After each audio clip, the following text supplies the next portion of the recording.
prices of fertilizers. He said the assistance will be continued this year in the form of discount vouchers, with inbred rice farmers receiving 1,131 pesos per hectare and hybrid rice farmers getting vouchers worth 2,262 pesos per hectare. Dar hopes we will help each other sustain our gains while fighting against ASF and sustain record harvests of rice.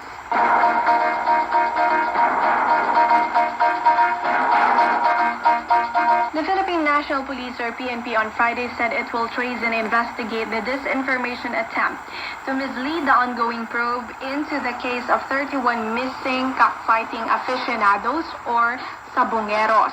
PNP Public Information Office Chief Brigadier General Roderick Alba in a statement said the apparent attempt to derail the investigation was uncovered in a social media post showing images of PNP SOCO, scene of the crime operations, personnel conducting crime scene investigation on several bodies.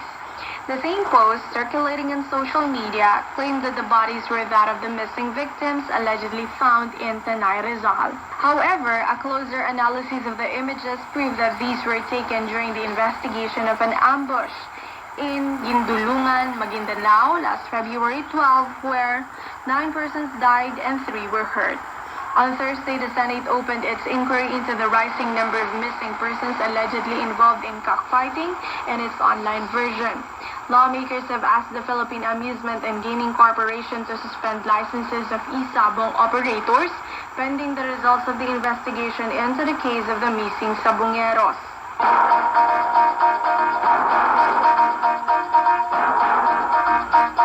The Philippine Bureau of Immigration or BI has foiled a total of 688 attempts of human trafficking and illegal recruitment cases in the country's international ports in 2021. Commissioner Jaime Morente in a statement on Friday said the Bureau also deferred the departure of a total of 13,680 passengers, majority of whom had improper documentation. BI's Travel Control and Enforcement Unit or TCEU head Maria Timotea Barizo enumerated common modus operandi employed by human trafficking syndicates such as falsification of overseas employment certificates or OECs and the subsequent tampering of Philippine Overseas Employment Administration or POEA forms. Another scheme is the use of counterfeit or invalid working visas for either first-time OFWs or balik manggagawa or vacationing OFWs.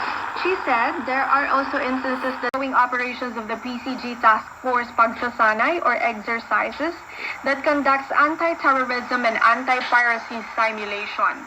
The vessels were acquired under the Department of Transportation's or DOTR's Maritime Safety Capability Improvement Project Phase 2, funded by an Official Development Assistance Loan from the Japan International Cooperation Agency or JICA. DOTR Assistant Secretary for Maritime Vice Admiral Narciso Vingson Jr. and PCJ Officer in Charge Vice Admiral Eduardo Fabricante led officers and personnel in welcoming the ship.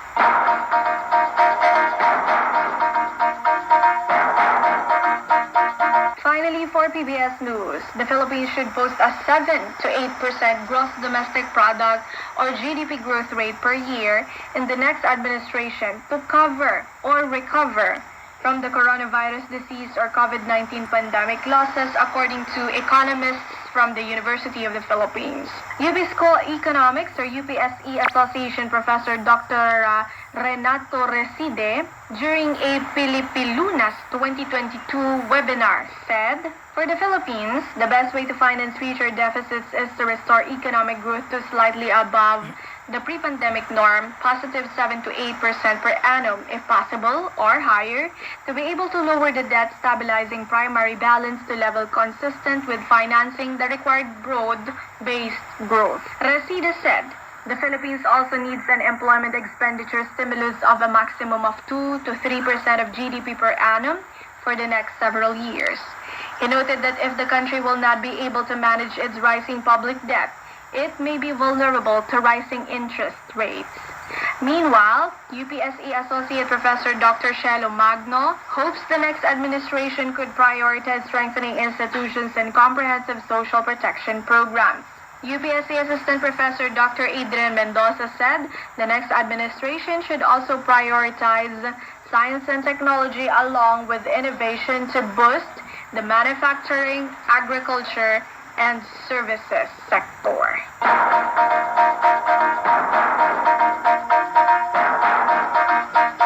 And that is all for today's PBS News. For Radyo Pilipinas Worldwide, I am Bea Gaza. From the news center of Radyo Pilipinas, this is PBS News.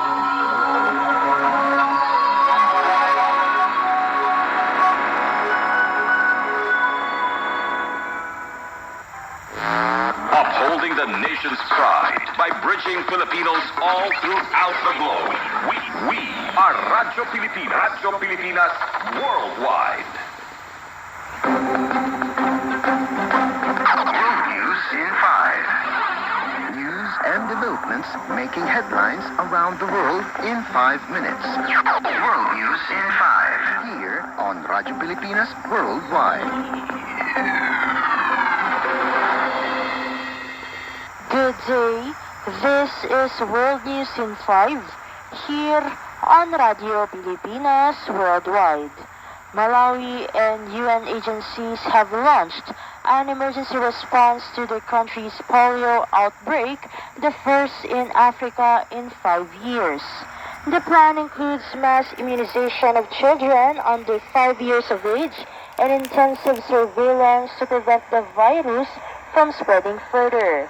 The move comes a few days after the country declared a national health emergency after a 3-year-old child was paralyzed by the virus, which is the same strain found in Pakistan.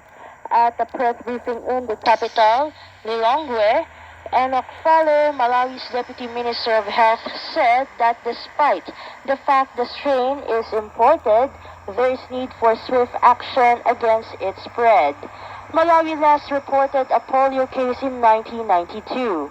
Their country was declared polio-free in 2005, 15 years before the African continent was declared polio-free. The emergency response plan includes a rollout of mass vaccination campaign for all children under 5 years of age and disease surveillance across the country. A team of experts and rapid response teams from a non-profit, the Global Polio Eradication Initiative, have arrived in Malawi.